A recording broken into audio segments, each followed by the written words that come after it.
कोई भी ग्रह अपना फल कैसा देगा वो नौमांश कुंडली पर डिपेंड करता है। अब मान लीजिए कोई भी एक कुंडली आप ले लेते हैं, कोई भी एक कुंडली ले लीजिए, मान लीजिए D1 की कुंडली हमने ले ली, चलो मकर लग्न की ले ली, 11, 12, 1, 2, 3, 4, 5, 6, 7, 8, 9, ठीक है। और चलिए D9 में हमने मीन लग्न ले ली, मीन 12, 1, 2, 3, 4, 5, 6, 7, 8, 9, 10, 11, ठीक है। ये बात सबको समझ में आ गई ना। अब एक्चुअली जो आपका जो D9 चार्ट होता है ना, इसके अंदर जो राशि है, ये आप राशि देखा करिए कि जहां प्लेनेट है वो आपकी जन्म कुंडली की किस राशि से कनेक्ट हो रही है, वो ज्यादा अच्छा होता है। मतलब जैसे मान लीजिए सूर्य उच्च का था D1, अब सूर्य की महादशा स्टार्ट हुई, सूर्य की महादशा स्टार्ट हुई, सूर्य उच्च का था, जन्म कुंडली में D9 किसका था, 12 थे क्या, एक मिनट नहीं गुरुजी, ये धनु लग्न बताया गुरुजी ना D9। हाँ कोई बात नहीं, वो तो चेंज किया जा सकता, तो कोई नहीं, अपने आप ले वो तो बस समझाने के लिए बता रहे किसी भी हैं। ग्रह को गुरुजी रखा जा सकता है, है? किसी भी ग्रह को रखा जा सकता है, हाँ वो तो किया जा सकता। किसी भी ग्रह को रखा जा सकता है इधर उधर। केंद्र से रिलेटेड होना चाहिए, कोई नहीं है अच्छा। पहले तो आप जन्म कुंडली में देखेंगे कि वो ग्रह कहाँ का है, गुरु को केंद्र में है कि नहीं है। केंद्र में अगर है तो अच्छी बात है, और भी बहुत सूत्र हैं, बताते हैं।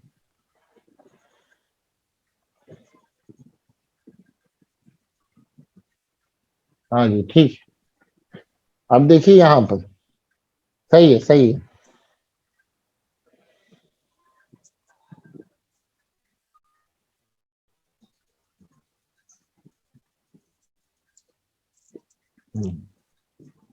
देखिए मीन लग्न, यहाँ पे सूर्य है, यहाँ पे सूर्य है, ठीक है, और सूर्य यहाँ पर है। तो आप देखिए जब दशा सूर्य की स्टार्ट हुई होगी तो जन्म कुंडली में सूर्य तो उच्च के हैं, बात समझ में आ रही है? जन्म कुंडली में सूर्य उच्च के हैं, जी जी जी गुरु जी, लेकिन नवमास कुंडली में सूर्य नीच के हो गए। जी तो गुरु जी, दशा का स्टार्टिंग पीरियड, भाई सूर्य की दशा 6 साल की होगी, तो जो स्टार्टिंग पीरियड होगा 2 साल 3 साल वो ठीक चलेगा, 2 साल 3 साल 2 साल, लेकिन बाद में दशा कैसा फल देने लगेगी, नीच का फल देने लगेगी। जी गुरु जी, डाउन कर देगी, डाउन कर। अब एक तो ये तरीका है, दूसरा यहाँ पे देखिए सूर्य कहाँ पर बैठे हैं, नीच के बैठे हैं, है जी ना। गुरु जी, अब ये सूर्य किस राशि में बैठे हैं, तुला राशि में, तुला राशि में गुरु जी, और जन्म कुंडली में ये तुला राशि कहाँ पर आ रही है, 10वें भाव में गुरु जी। यानी कि जब ये सूर्य की महादशा स्टार्ट हुई तो इसने ग्रोथ बहुत अच्छी ली होगी अपने फील्ड में।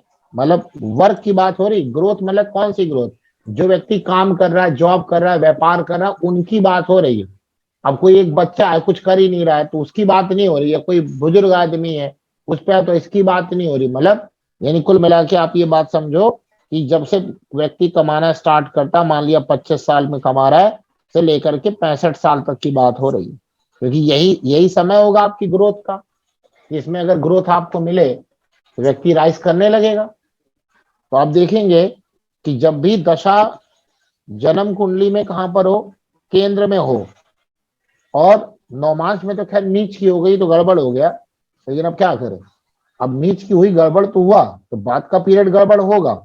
लेकिन यहाँ पे देखिए ये तुला राशि जन्म कुंडली के 10वें भाव से कनेक्ट है, तो सूत्र हमारा क्या कहता है कि जिस ग्रह की दशा चल रही है अगर वो जन्म कुंडली में केंद्र में हो और नौमांश में जिस राशि में बैठा हो वह राशि अगर जन्म कुंडली के केंद्र भाव से संपर्क स्थापित कर ले तो व्यक्ति ग्रोथ लेगा।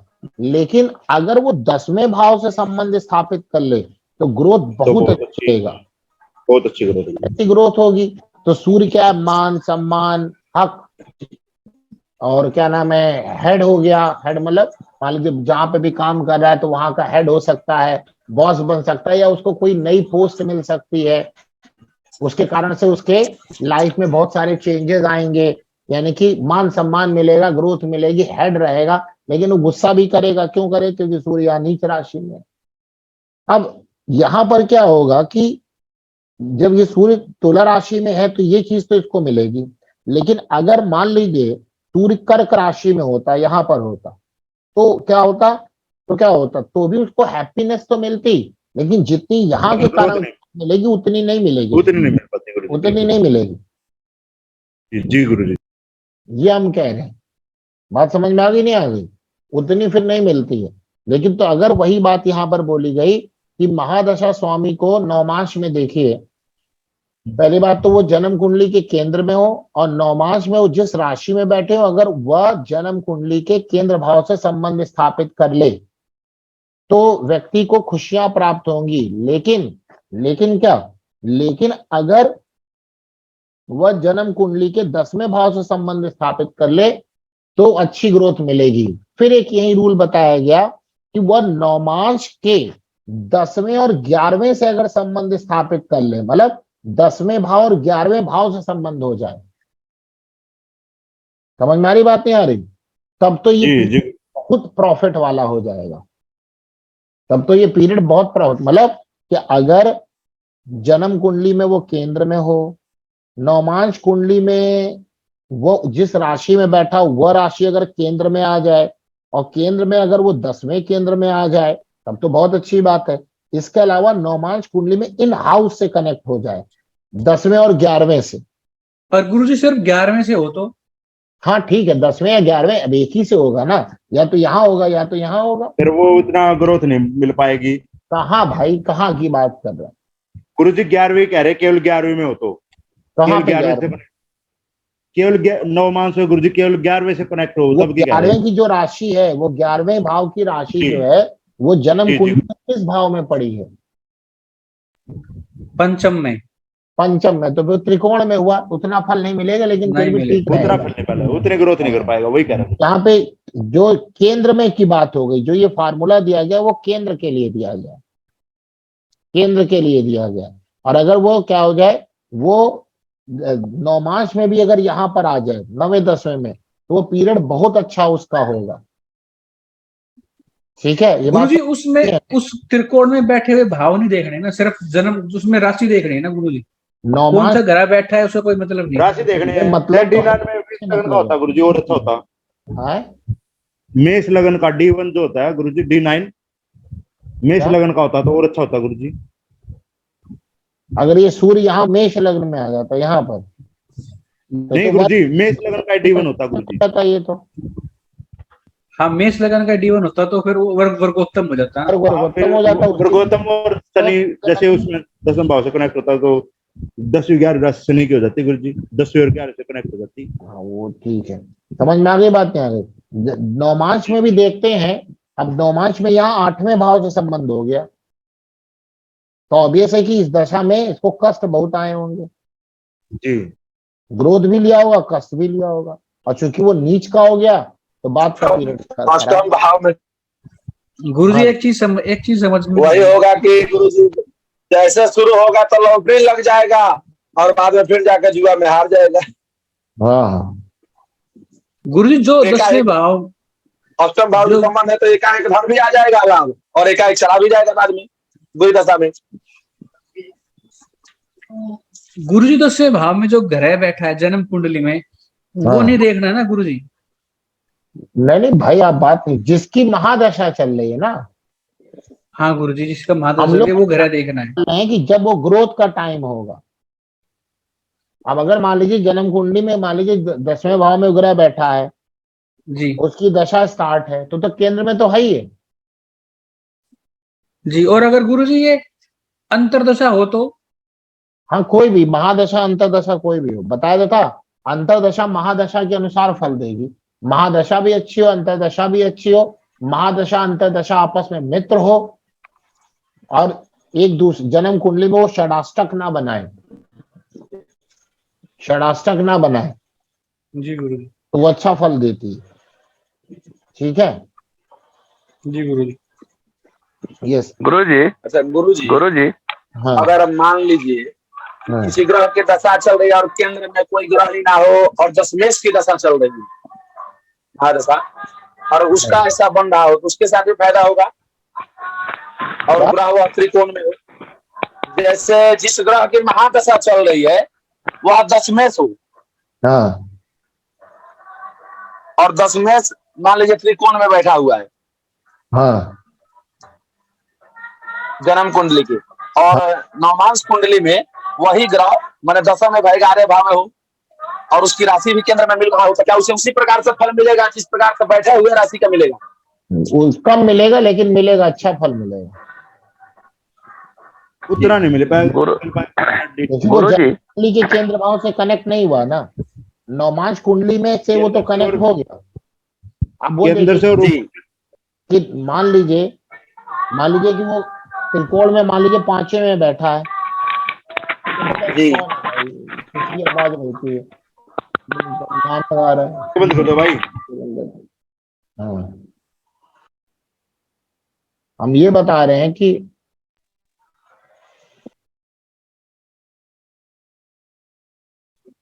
जैसे मान लीजिए आपके त्रिकोण भाव में बैठा है, मान लिया त्रिकोण भाव में बैठा है, और वो नवमांश में राशि में बैठा है, जो राशि जो है यहाँ पर आ रही है, त्रिकोण में आ रही है, मतलब केंद्र में आ रही है जी। तो केंद्र में आ रही है तो उसी का फल देगी वो। अभी इसके बारे में भी अभी एक अलग सिद्धांत बता देंगे, जरा ये वाला पूरा कर दे, अभी वो भी बता देते हैं जरा वो कि नवमांश से हम कैसे इसको रिलेट करते हैं, तो भी बता देते हैं। जी गुरु। ठीक है, चलिए अब देखिए यहाँ पर, अब साथ में ये तो D1 D9 हो गया ना। अब हम लोग क्या करेंगे, D16 चार्ट भी देखेंगे, क्योंकि D16 चार्ट क्या होता है, खुशियों का होता है। क्या देखेंगे, D16 चार्ट। D16 चार्ट किसका होता है, खुशियों का होता है। षोडशांश कुंडली, षोडशांश, D16 चार्ट। ठीक है, और D16 चार्ट का जो केंद्र भाव है वो खुशी प्रदान करता, अच्छे परिणाम लाता है, खुशी प्रदान करता और क्या लाता है, अच्छे परिणाम लाता है। ठीक है, अब मान लीजिए जिसकी महादशा चल रही है वह नौमांश वाला तो कॉन्सेप्ट समझ में आ गया। अब मान लीजिए आप क्या देख लेंगे, आप देख लेंगे D16 चार्ट देख लेंगे, तो D16 चार्ट में अगर वो केंद्र भाव से कनेक्ट हो जाए तो भी क्या होगी, उसकी लाइफ में खुशियां आएंगी, लेकिन नौमांश वाले को पहले आप फलादेश करेंगे। ठीक है, नौमांश में पहले से आप उसका फलादेश करेंगे। अब कुल मिला के सबसे अच्छा अगला रूल भी लिख लीजिए। पहले आपने क्या किया, D1 D9 देखा, D16 में कौन से, अब D16 में D16 में कौन से लग्न? महादशा का जो लॉर्ड होगा, महादशा का लॉर्ड, वह अगर केंद्र में है तो हैप्पीनेस देगा, आपको खुशियां देगा। इधर नौमान से आपको ग्रोथ का टाइम मिला और इधर षोडशांश के केंद्र में आने के बाद हैप्पीनेस का टाइम मिला, तो D16 में भी आपने उसको चेक कर लिया। फिर उसको आप D10 में चेक करिए, D10 में। अब D10 में क्या करेंगे, वही जो महादशा है उसको आप वहां के केंद्र भाव में देख लेंगे। D10 में भी महादशा लॉर्ड D10 में भी कहाँ आना चाहिए, केंद्र में हो या 11th हाउस में हो।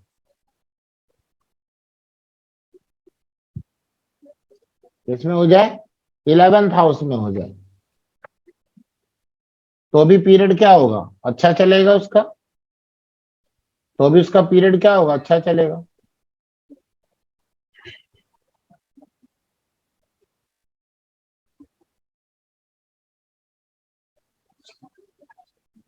ठीक है, समझ में आई बात नहीं आई? केंद्र में हो या कहाँ हो जाए, D10 में 11th हाउस में हो जाए। अब इतनी सारी चीजें जिस महादशा में मिल जाएंगी, 9 के कारण उसकी ग्रोथ आ जाएगी, D16 के कारण उसमें हैप्पीनेस जुड़ जाएगा, और D10 में अगर केंद्र में आ जाए और क्या नाम है, या 11th हाउस से आ जाए, तो यहाँ ग्रोथ दिखा देगा वो। यानी व्यक्ति की लाइफ में ग्रोथ आएगी, हैप्पीनेस आएगी, और फिर ग्रोथ अच्छी खासी यहाँ पे ग्रोथ देखने को मिलेगी। ठीक है, गुरुजी समझ तो पहली बार यूज हुआ होगा गुरुजी यहाँ पे। है?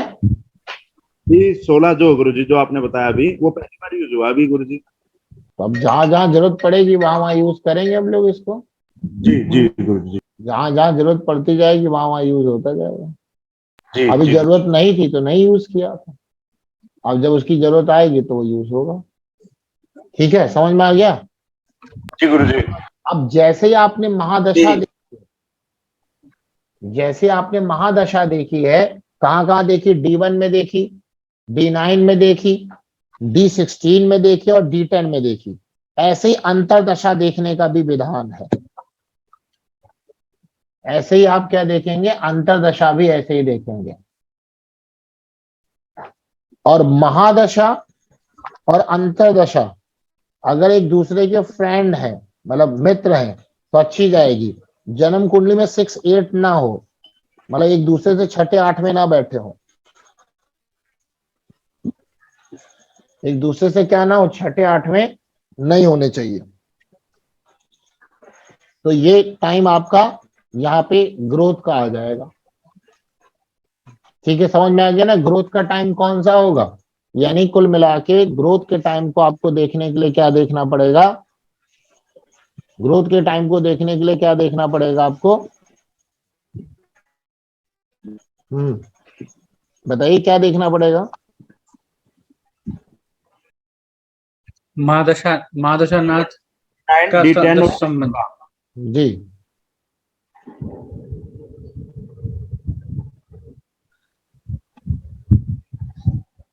गुरुजी। जी क्या चीज बताइए? गुरुजी महादशा महादशा देखेंगे जन्म कुंडली में, फिर नवमांश कुंडली में, हाँ, वहां पे अगर सब सही है तो उसके बाद फिर D16 में देख लेंगे। जी, D16 में ग्रह के महादशा के लॉर्ड अगर केंद्र में है हाँ तो हाँ अच्छा है, तो घर में खुशी आएगी मत अत्यधिक। उसके बाद फिर D10 में देख लेंगे कि अगर केंद्र एकादश भाव से संबंध बन रहे हैं महादशा के लॉर्ड के, तो मतलब कि बहुत अच्छा ग्रोथ होगा। जी। इसी प्रकार से हम लोग और एक्चुअली क्या है ना कि जो उपचय भाव के ग्रह होते हैं वो भी बहुत ज्यादा इफेक्ट, उपचय भाव के बारे में कल हमने बताया था, नहीं बताया था? 3, 6, 10, 11।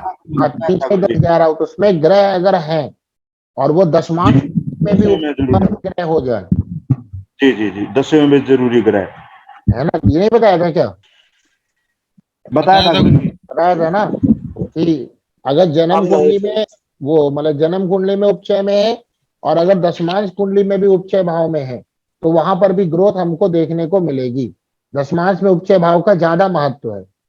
दशमांश अगर मतलब जिस प्रकार से हम लोग जन्म कुंडली के उपचय भाव में है, फिर से अगर दशमांश में भी वह ग्रह उपचय भाव में आ जाए तो बहुत प्रभावशाली हो जाता है अपनी दशा अंतरदशा में। तो वो अपनी दशा अंतरदशा में क्या हो जाएगा, बहुत ज्यादा प्रभावशाली हो जाएगा। ये सबको क्लियर हो गया ना ये पॉइंट, कि अगर जिसकी महादशा चल रही है, अगर वह कहाँ है, उसमें है, उपचय भाव में है, और D9 में भी गुरुजी D9 नहीं, D10 दशमांश, D10 में गुरुजी D10 में उसमें भी वो उपचय भाव में हो, तो क्या हो जाएगा, अगर ज्यादा प्रभावी हो जाएगा तो वो ग्रोथ वो भी करा सकता है, वो भी ग्रोथ करा देगा। ठीक है, ये बात सबको समझ में आ गई ना? जी गुरुजी। यस। अब यहां पर क्या हुआ, यहां पर अब एक कॉन्सेप्ट हम आपको देते हैं, नवांश ग्रहों का पद परिचय। नवांश ग्रहों का पद परिचय। ये चलने वाली दशा के बारे में बहुत अच्छा फल बताने के लिए इंपॉर्टेंट है ये। देखिए, अगर वो प्रथम भाव में है, नवमांश कुंडली में देखना है, अभी बताते हैं, तो उसको लग्नांश कहते हैं, लग्नांश, लग्न के अंश। इसी प्रकार से अगर वो द्वितीय भाव में है, तो द्वितीय भाव क्या है? फाइनेंस का है ना, वित्त है ना, पैसे का है ना, तो इसीलिए उसका नाम क्या है? वित्तांश है। गुरुजी जो महादशानाथ के बारे में बात हो रही है ना, हाँ, कि कैसे नवमांश कुंडली से उसको देखा जाता है, वो बता रहा है। जी ऐसे तृतीय भाव में अगर आ जाए नवमांश कुंडली के, तो उसको धैर्यांश कहते हैं, धैर्यांश। ये चंद्रकला नाड़ी के अनुसार ये बात कही जा रही है, ठीक है। चंद्रकला नाड़ी के अनुसार ये ऐसा नाम दिया गया है, चंद्रकला नाड़ी। तृतीय भाव को धैर्यांश। चतुर्थ भाव में है अगर नवमांश कुंडली में, तो चतुर्थ भाव सुखों का है ना, इसलिए उसको सुखांश कहेंगे।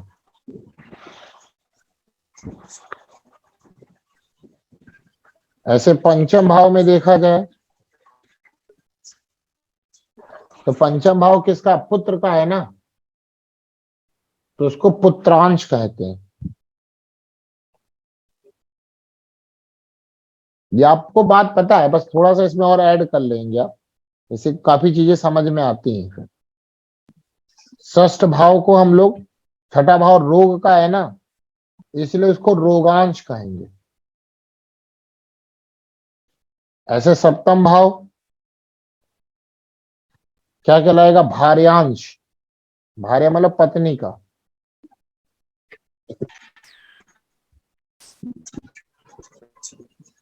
अष्टम भाव क्या कहलाएगा? निधनांश। मृत्यु का भी बोलते हैं ना, मृत्यु जीवन का है, निधनांश। नवम भाव क्या है? भाग्य का है ना, तो भाग्यांश।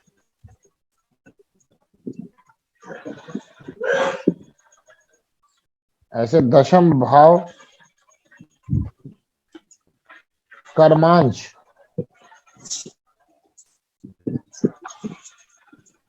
एकादश भाव यानी 11वां भाव लाभांश। लाभांश। और द्वादश क्या है? व्यय का है ना, तो क्या कहेगा? व्ययांश। ये हुआ, ठीक है। ये चंद्रकला नाड़ी बताती है आपको। हमारा तो इंटरनेट है स्लो है गुरु जी। पंचम षष्टम सप्तम नहीं आ रहे हैं, तो ये नेट कट गया था। क्या हो गया? पंचम और षष्टम और सप्तम का 3 नहीं लिखो, स्क्रीन भी नहीं दिखाया मुझे, स्क्रीन दिक्कत हो रहा है इंटरनेट के लिए। ये दिखा नहीं क्या है? नहीं दिख रहा है क्या आपको?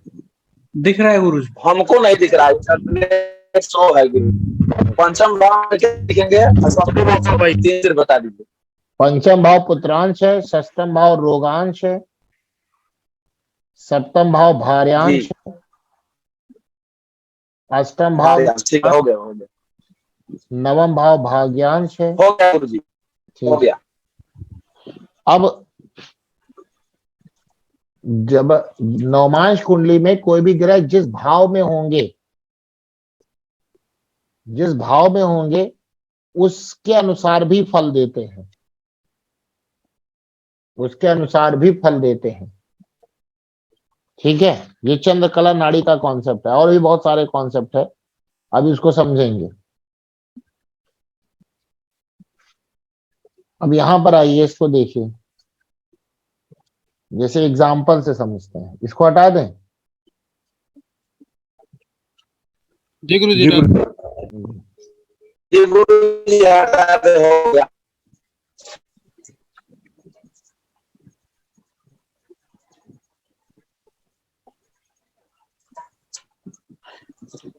कुंडली बनाइए, कन्या लग्न की कुंडली बनाइए, कन्या लग्न की कुंडली बनाइए आपने।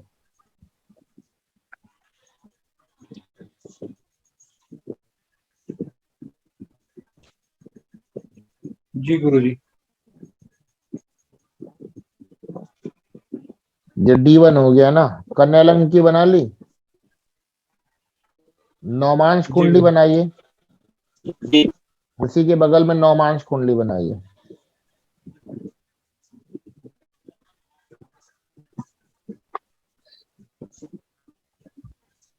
गुरुजी किस राशि की?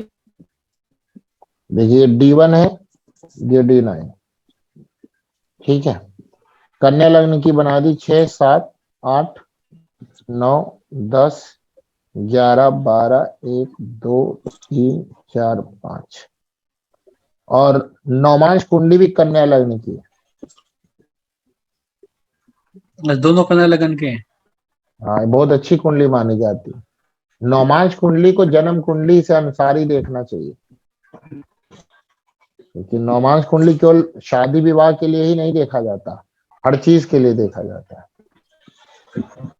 अगर जो जन्म कुंडली की लग्न है वही नौमांश कुंडली की लग्न हो जाए तो आपकी जन्म कुंडली की लग्न ज्यादा मजबूत हो जाएगी, लग्न मजबूत हो जाएगी। अब देखिए, जैसे शनि की बात करते हैं, तो जन्म कुंडली में शनि कहाँ पर है, मान लिया यहाँ पर आ गया,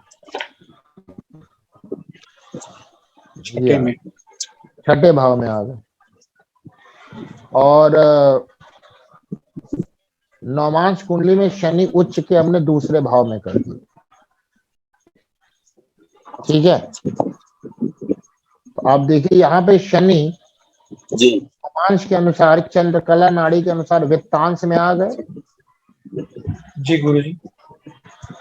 वित्तांश में जी आ गए, क्योंकि दूसरे भाव में है ना। जी तो पहले आप क्या देखेंगे, अभी तो जो हमने आपको देखना बताया वो तो एक आपको मैंने बताया कि वो ग्रोथ कैसे देखी जाएगी, लेकिन अब कोई भी दशा चल रही है, महादशा अंतरदशा दोनों में लगा के देखना होता है कि उसको क्या क्या फल मिलने वाले हैं। तो हम क्या करेंगे कि जिसकी दशा चल रही है वह जन्म कुंडली में कहां पर है, और नौमांश कुंडली में कहां पर है। तो नौमांश कुंडली में वो वित्तांश में हो गया, जी जी जी ठीक है। इतनी बात समझ में आ गई। अब क्या करेंगे कि जो तुला राशि है, तुला राशि, वह जो तुला राशि है वह जन्म कुंडली में कहां पर आ रही है, दूसरे भाव में आ रही है ना। जी तो आप जन्म कुंडली में बैठे हुए शनि से वह राशि गिनिए किस भाव में आई, 9वें भाव में जी गुरु जी, है, 9वें भाव में। 9वें भाव में आई ना, जी यानी भाग्यांश हो गया। गुरुजी दोबारा बोलना, ये गुरुजी क्या गिनना है गुरुजी, सप्तम से द्वितीय से क्या गिनना है गुरुजी, राशि। भाई आपने क्या किया, आपने पहले ये देखा, शनि वित्तांश हो गया गुरु। पहले तो आपने देखा कि जिसकी महादशा चल रही है वो जन्म कुंडली में कहां पर है, जी और नौमांश कुंडली में कहां पर है। तो जी नौमांश कुंडली के भाव के अनुसार आपने कह दिया वो वित्तांश में है। जी अब ये तुला राशि आपकी जन्म कुंडली में कहां पर आ रही है, दूसरे भाव में आ रही है। जी तो जन्म कुंडली में जहां पर शनि बैठे हैं, नहीं हम शनि को ले रहे हैं इसलिए शनि बैठे हैं, ऐसे हाँ किसी ग्रह की दशा चले उसको ले लीजिए। तो जी जन्म ठीक है। कुंडली में जहां पर वो ग्रह बैठे हैं वहां से गिनना प्रारंभ करिए वहां तक जहां पर वो नौमांश कुंडली में बैठे हैं। तो नौमांश कुंडली में वो तुला राशि में बैठे हैं जी और जन्म कुंडली में वो छठे हाउस में बैठे हैं। तो छठे हाउस से दूसरे हाउस तक कौन सी राशि हो गई, नो वन पाया गुरु जी। हाँ जी, भाग्यांश हो गई गुरुजी, नौ भाव। नवम भाव हो गई, भाग्यांश हो गई जी ना। जी जी ठीक है, गुरु जी। समझ में आ गया नहीं आ गया।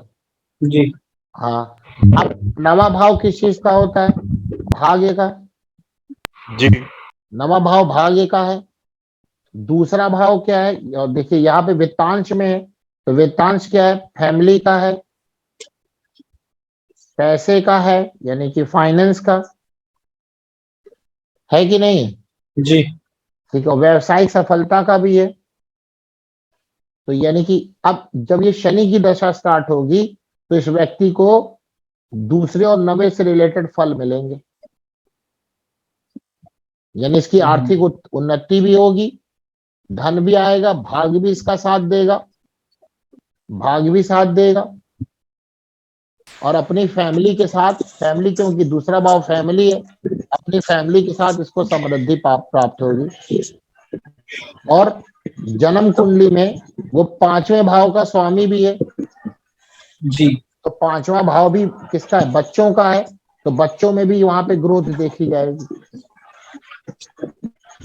ऐसा सेम कुंडली हमारा है गुरुजी, है? ऐसा सेम हमारा है, लेकिन गुरु हैं। अरे गुरु हो चाहे जो हो, उससे फर्क नहीं पड़ता। गुरु हो चाहे जो हो, तो उससे उससे उसी के अनुसार। सर शनि की दशा नवांश में देखनी है ना? अरे नहीं भाई, दशा तो दशा ही रहेगी ना, वो नवांश में हो या कहीं भी दशा तो दशा ही है। दशा प्लेस में कोई भी दशा। ओके।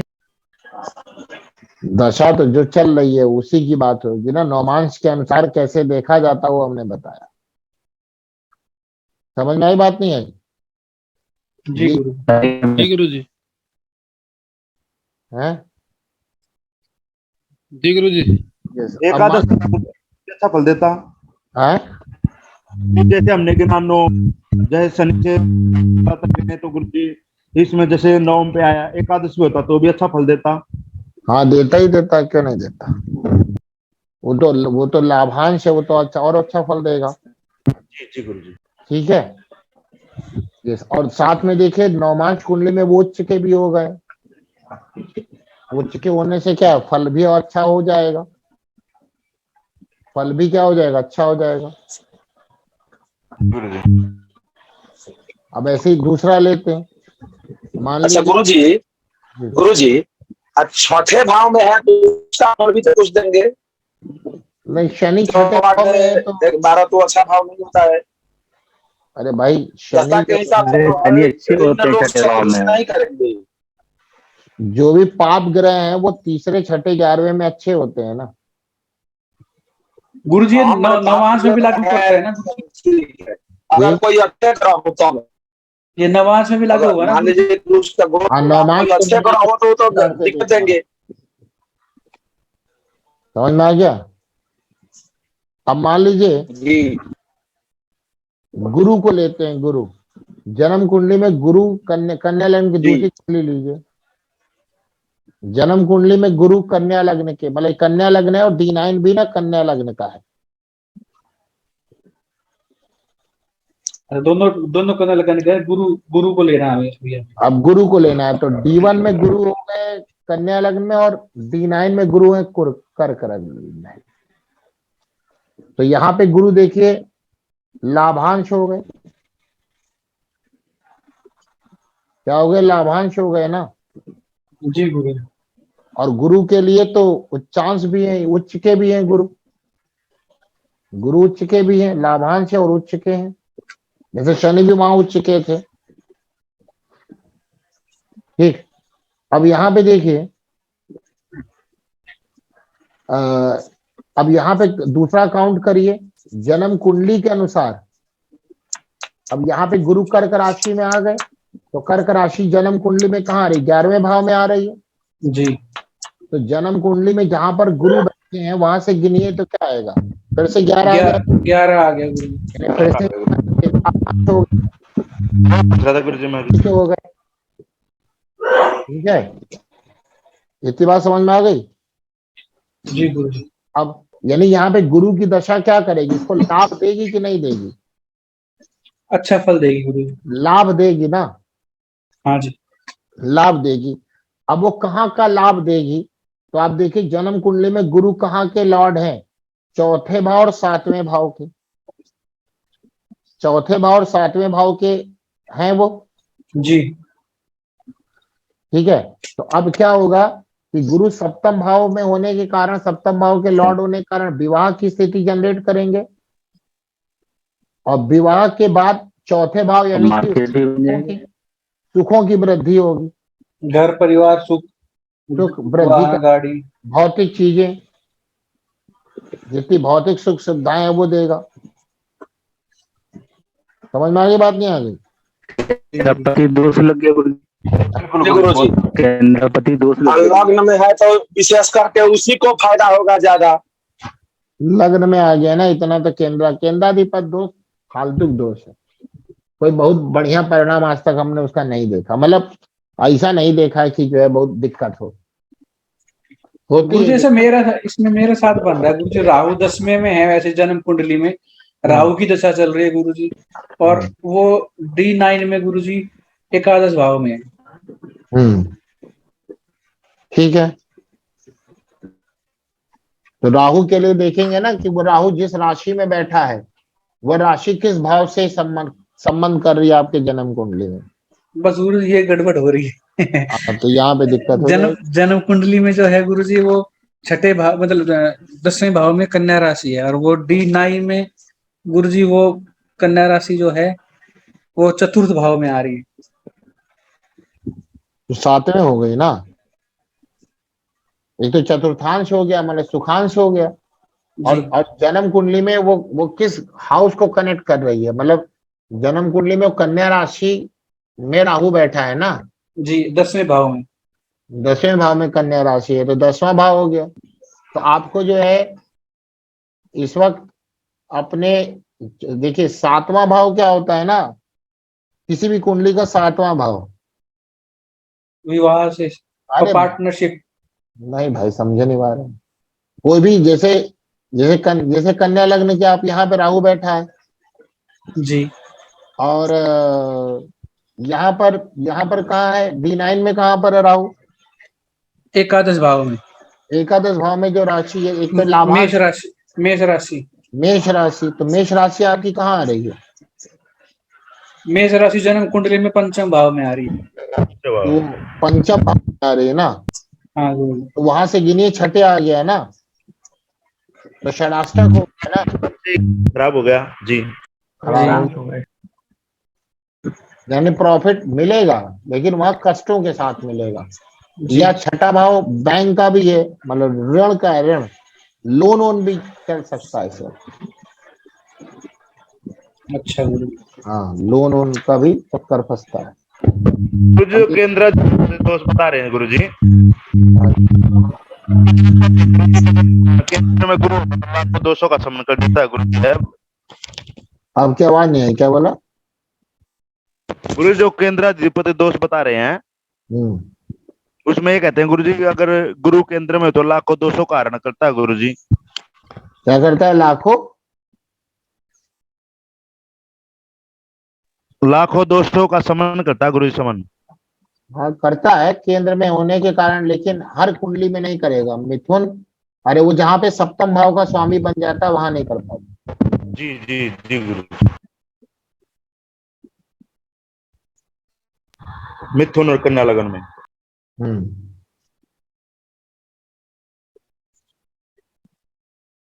देखिए तीसरा एग्जाम्पल देखिए, 2 एग्जाम्पल समझ में आ गए ना आपको?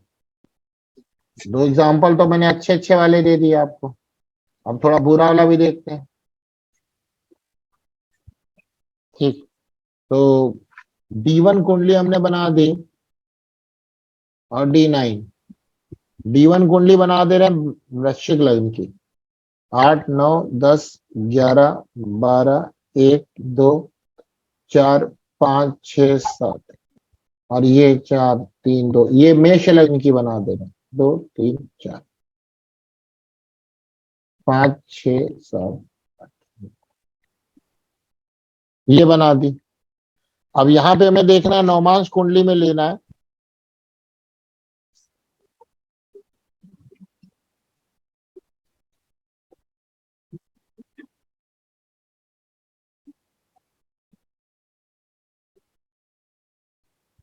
यहाँ पे शुक्र हमने लिया, शुक्र यहाँ पर बैठा है, और नवांश कुंडली में शुक्र जो है वो आपका कर्क राशि में आ गया। क्या गया? कर्क राशि में। तो कर्क राशि क्या हो जाएगी? सुखांश हो जाएगी।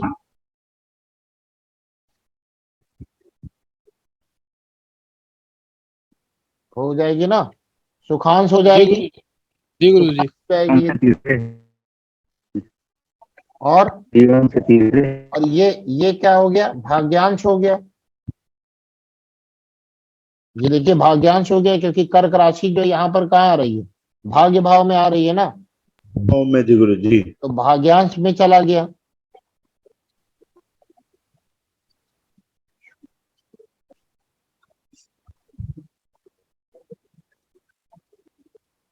अब यहाँ पे देखिए,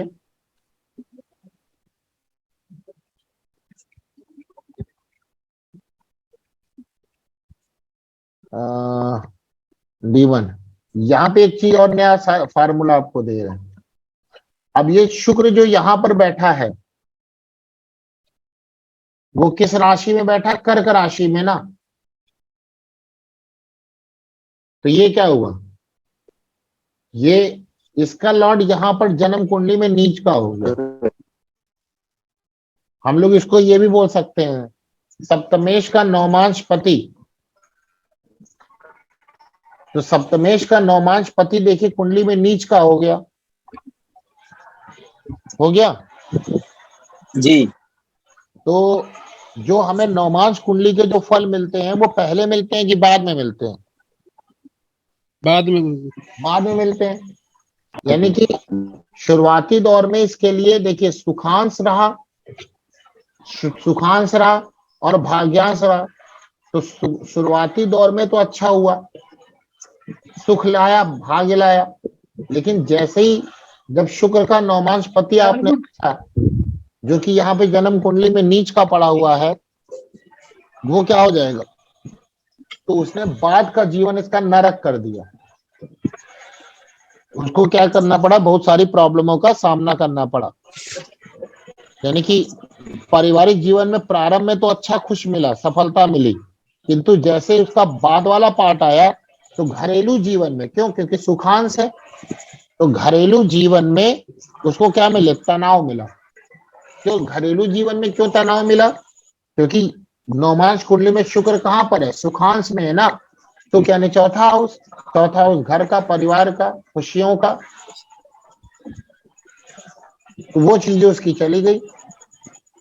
और चंद्रमा है, और चंद्रमा नीच का है, तो मन का अशांत रहेगा, जी तनाव होगा। जी बिल्कुल होगा। गुरु जी, समझ नहीं बात नहीं तो कर्क तीसरे बैठे है? जी क्या बोल रहे? समझे? कौन क्या बोल जी रहे? गुरु जी, समझ गए। कर्क राशि तीसरे गिर रहे हैं। भाई क्या बोल रहे? हम नहीं सुन पा रहे हैं आपकी बात। शुक्र गुरु से जी पूरा नहीं सुनाएगा, मेरे तो कान में तबीयत खराब है। जो है कर्क तीसरी राशि जा रही ना।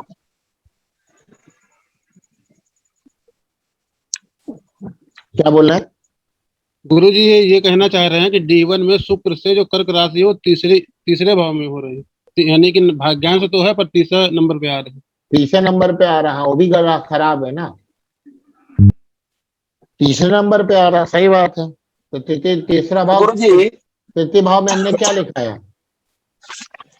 तृतीय भाव में गुरु क्या? जी, धैर्यांश, या तो अपने धैर्यांश। पराक्रम से, मेहनत से अपने भाग्य को अपने तरफ मोड़ सकते हैं। मेहनत करके सफलता प्राप्त करेंगे, कुछ ज्यादा स्ट्रगल करना पड़ेगा। मैरिज लाइफ में क्या मेहनत करके सफलता प्राप्त करेंगे? वो तो कर्म और मैरिज लाइफ में नहीं गुरु जी। हाँ, तो मैरिज लाइफ की बात हुई ना, क्योंकि सप्तम शुक्र जो है यहाँ पे जन्म कुंडली में सप्तम भाव और 12वें भाव के लॉर्ड, तो इसलिए यहाँ पे चीजें इस प्रकार से। ये इसको हम लोग बोलते हैं, क्या नाम है? राशेष। राशेष यानी नौमांश पति हो गया कुल मिला के। राशेष का मतलब है नौमांश पति। नौमांश पति, तो वो उसकी चीजों में दिक्कत कर जाता है।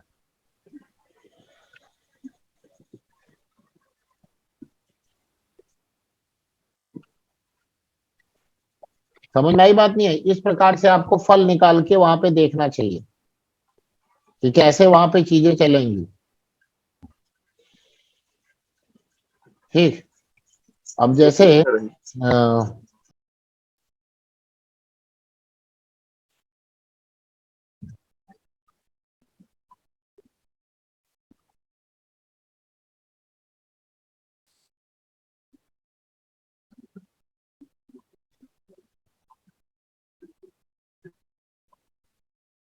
देखिए एक कुंडली और लेते हैं हम लोग, बनाइए कर्क लग्न की कुंडली बनाइए, कर्क लग्न की कुंडली।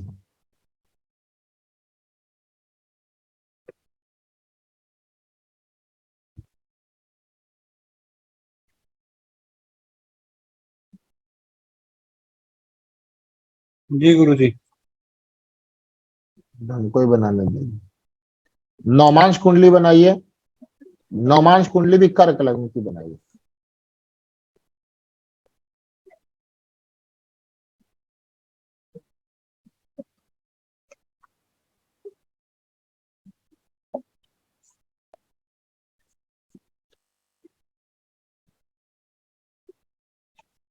यहाँ पे नौमांश पति अस्त है, देखिए क्या फर्क मिल पड़ेगा, नौमांश पति अस्त है।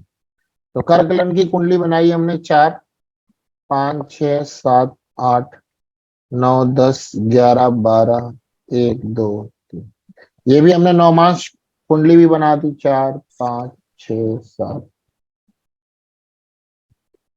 11 12 1 2। मंगल गया, मंगल ये D1 है और ये D9 है। मंगल यहाँ पर यहाँ बैठे हैं, देखिए यहाँ पर 12वें भाव में, और जन्म कुंडली में मंगल 10वें भाव में बैठे हैं सूर्य के साथ। मंगल है, सूर्य है और बुध है, और यहाँ पर बुध जो है अस्त हो गए। तो पहले देखिए मंगल कहाँ चले गए, व्ययांश में, व्ययांश में, व्ययांश में चले गए, और इधर धैर्यांश में चले गए। अगर ये मिथुन लग्न उठाएं यहाँ पे लगाएं तो कहाँ गए, धैर्यांश में आ गए। जी ठीक है, गुरुजी। तो ये कंडीशन तो अच्छी तो हमको नजर नहीं आ रही। अब जरा देखिए, यहाँ देखिए, और ये जो मंगल इस राशि में बैठे हैं ना, बुध की राशि में, बुध यहाँ पर क्या अस्त है, तो मंगल इसको अच्छा प्रभाव देगा कि नहीं देगा, है? नहीं देगा गुरुजी। नहीं देगा। गुरु तो अब तो देखते 10 हैं, तो अब देखते हैं इसको कहाँ का बुरा प्रभाव मिलेगा। तो जन्म कुंडली में आप देखिए, जन्म कुंडली में आप देखिए जो मंगल है वो कहाँ के लॉर्ड हैं, पंचम और दसम।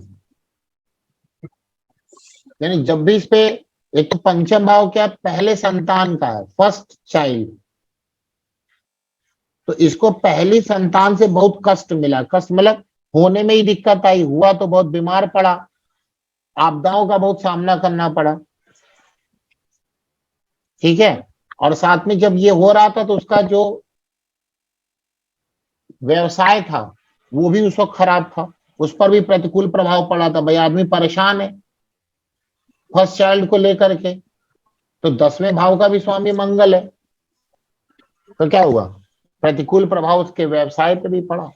तो नौमांश कुंडली और जन्म कुंडली को मिला करके फलादेश कर पाएंगे कि नहीं कर पाएंगे आप, हैं? मेरी बात समझ में आई, नहीं समझ में आई? जी गुरुजी। ये बात समझ में आ गई ना, आई आई गुरुजी। फल करना होता है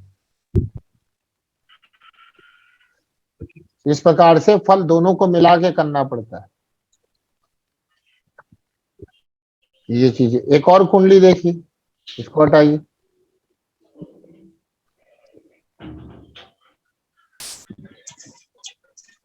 कुंडली बनाइए एक कर्क लग्न की।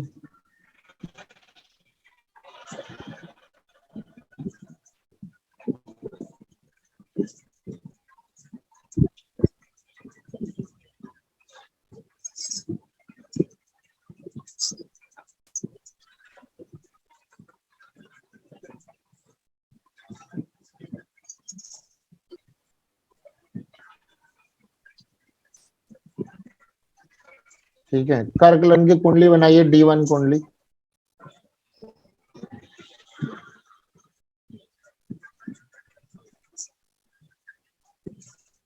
और D9 बना दीजिए कुंभ लग्न की।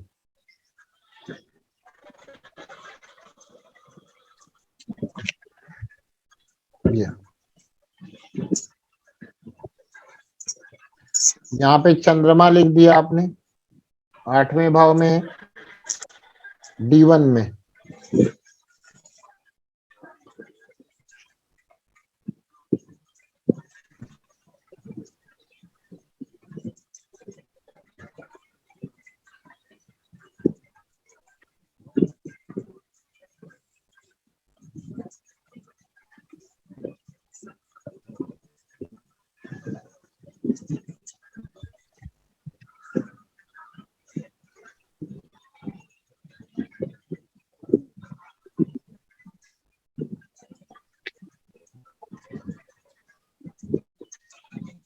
हो गया,